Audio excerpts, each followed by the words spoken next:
ذالک فضل اللہ یؤتیہ من یشاء، یہ اللہ کا فضل ہے جس سے وہ نوازتا ہے جس کو وہ چاہتا ہے۔ واللہ ذو الفضل العظیم، اللہ بڑے فضل والا ہے، اس کا فضل ختم نہیں ہوا، جو بھی محنت کرے اس کے لیے اللہ کا فضل بے پایاں ہے۔ ما اصاب من مصیبت فی الارض ولا فی انفسکم، اب یہ مضمون یہاں بھی آیا ہے، یہ مضمون ہمیں سورہ تغابن میں بھی ملے گا کہ دنیا میں جو مصیبت آتی ہے، اگر آپ کا اللہ پر توکل یہ بن گیا ہے، آپ کا اللہ کے ساتھ یہ تعلق ہو گیا ہے، تو اس بات کو بھی سمجھ لو کہ یہ جو دنیا میں مسائل آتے ہیں، مصائب آتے ہیں، تکالیف آتی ہیں، شدائد آتے ہیں، آزمائشیں آتی ہیں، پریشانیاں آتی ہیں، دکھ آتے ہیں، کوئی جدائیاں آ جاتی ہیں، کوئی دردناک کیفیت آ جاتی ہے، اس کی حقیقت کیا ہے؟ فرمایا ما اصاب من مصیبت فی الارض ولا فی انفسکم، نہیں پڑتی تم پر کوئی پڑنے والی، نہ زمین میں کوئی مالی نقصان ہو گیا، کوئی دکان جل گئی، کچھ کاروباری نقصان ہو گیا، یہ زمین میں ہو گیا، یا یہ کہ کوئی جو ہے نا وہ کھیتی خراب ہو گئی، سیلاب آ گیا، کوئی آندھی نے باغ اجاڑ دیا، ویران کر دیا، ولا فی انفسکم، نہ تمہاری اپنی جان کے اندر کوئی بیماری آ گئی، دکھ آ گیا، کوئی اس طرح کی تکلیف آ گئی، الا فی کتاب من قبل ان نبرأہا، مگر وہ ہوتی ہے کتاب میں ظاہر ہونے سے پہلے، اس سے پہلے کہ ہم اسے دنیا میں ظاہر کریں، پہلے سے ایک ریکارڈ پہ لکھی ہوئی ہے۔ اب یہ کس چیز سے جو ہے نا وہ چین، یعنی اس پر آپ کا یقین ہو جائے تو آپ کو کیا اطمینان کیا حاصل ہوگا؟ جب آئے گی تو وہ جو ہمیں ہوتا ہے نا، یہ نہ کرتا تو یہ نہ ہوتا، اگر میں نے یوں کیا ہوتا تو اس حادثے سے بچ گیا ہوتا، یہ ان مصیبتوں سے اللہ انسان بچ جاتا، یہ ہونا ہی تھا، اس سے بچا جا ہی نہیں سکتا تھا۔ یہ وہ بات ہے جو میں نے آپ کو کہتا رہا کہ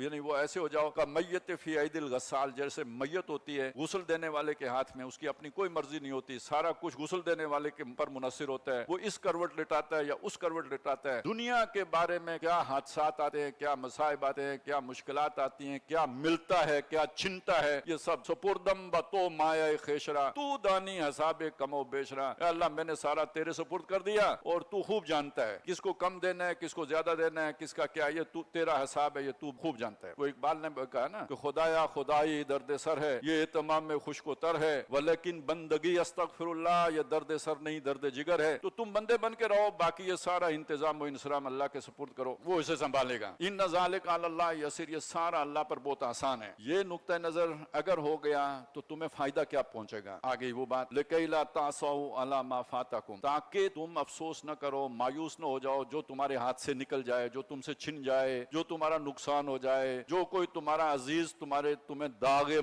مفارقت دے جائے، کسی دوست کی دوستی ٹوٹ جائے، کوئی تعلق منقطع ہو جائے، اس پر تم افسوس نہ کرو، غم نہ کھاؤ۔ ولا تفرحوا بما آتاکم، جو مل جائے اس پہ اتراؤ نہ، یہ جو ملا ہے یہ بھی دنیا میں امتحان ہی کے لیے ملا ہے، پتہ نہیں کب چھن جائے، یہ ساتھ تو قبر میں جانا نہیں ہے، ادھر ہی رہ جانا ہے، اور جو چھنا ہے اس میں بھی کوئی بہتری ہوگی وہ تم نہیں جانتے، اللہ جانتا ہے، اس نے کل کیا مصیبت بننی تھی۔ وہ سورہ کاف میں وہ یاد کریں جو بچہ مار دیا تھا خضر نے، وہ بڑے ہو کے اس نے سہانے روح بننا تھا، تو ماں باپ کو تو نہیں پتا نا کل اس نے کیا، وہ تو کہیں گے معصوم بیچارہ میرا 6 مہینے کا، سال کا، 1.5 سال کا، 2 سال کا بچہ اللہ نے لے لیا، لیکن وہ اللہ کو پتا تھا اس نے بڑے ہو کے کیا بننا تھا۔ تو اس لیے یہ تمہارے لیے، اگر تم اللہ کے ساتھ مخلص ہو، وہ جو اوپر بات آئی ہے، تو جو بھی تمہارے ساتھ اللہ کرے گا تمہاری بھلائی کو کرے گا، تمہاری بہتری کو کرے گا، تمہارے فائدے کو کرے گا۔ یہ دنیا میں طرز عمل ہونا چاہیے مومن کا، رضائے رب راضی رہنا، اللہ تعالیٰ کی جو رضا ہے اس پہ اپنے آپ کو راضی کرنا، اور بر بنائے طبع بشری، اگر کبھی کوئی دل میں رنج کی کیفیت پیدا ہو جائے، طبعی طور پر کوئی آنسو